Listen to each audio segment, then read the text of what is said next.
আসসালামু আলাইকুম সবাইকে। সবাই কেমন আছেন? আলহামদুলিল্লাহ, আল্লাহর রহমতে আমি অনেক ভালো আছি।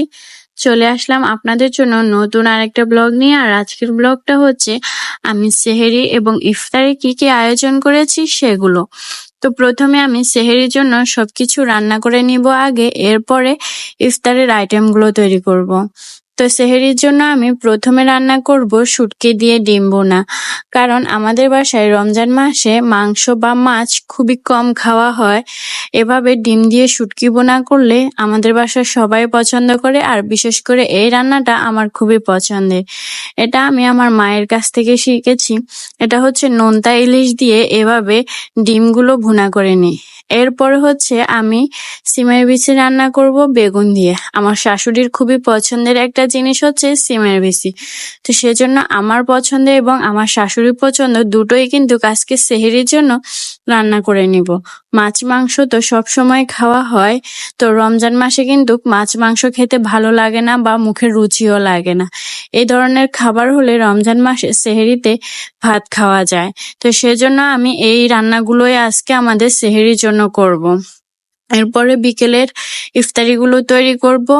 ইলিশ মাছের নোনতা শুটকিটা আমার পছন্দের, সেটা আমার মা জানে।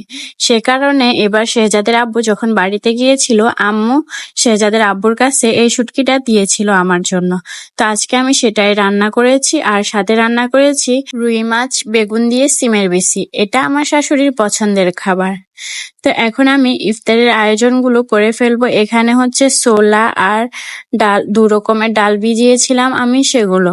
তো প্রথমে ছোলাটাকে সিদ্ধ করে নেব আর ডালগুলোকে বেটে নেব। ইফতারির বাকি আইটেমগুলো রেডি করার আগেই আমি একটা পুডিং তৈরি করে নিয়েছি, কারণ এটা আমি কিছুক্ষণ ফ্রিজে রাখবো ঠান্ডা হওয়ার জন্য।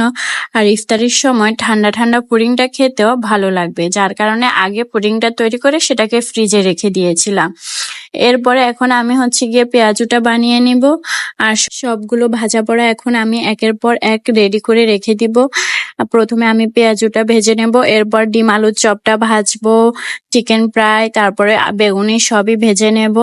তো প্রথমে ভেবেছিলাম আমি শেহজাদের আব্বু সহ আজকে একসাথে ইফতার করব, কিন্তু এরপর হুট করে যখন শেহজাদের আব্বু ফোন দিয়ে বলল সে আজকে বাসায় ইফতার করতে পারবে না, তখন আমার প্রচুর মন খারাপ হয়ে গেছিল। কারণ আজকে আমি ইফতারিতে সবগুলো তার পছন্দের আইটেম তৈরি করেছিলাম।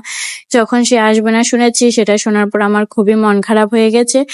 আমার শ্বশুর শাশুড়ি এত ভাজা পোড়া পছন্দ করে না, ওনারা চিড়াটা বেশি পছন্দ করে। তো এই জন্য প্রতিদিন ওনাদের জন্য কলা নারিকেল দিয়ে চিড়া মাখাতে হয়, বা মাঝে মাঝে দই চিড়া বানাতে হয়।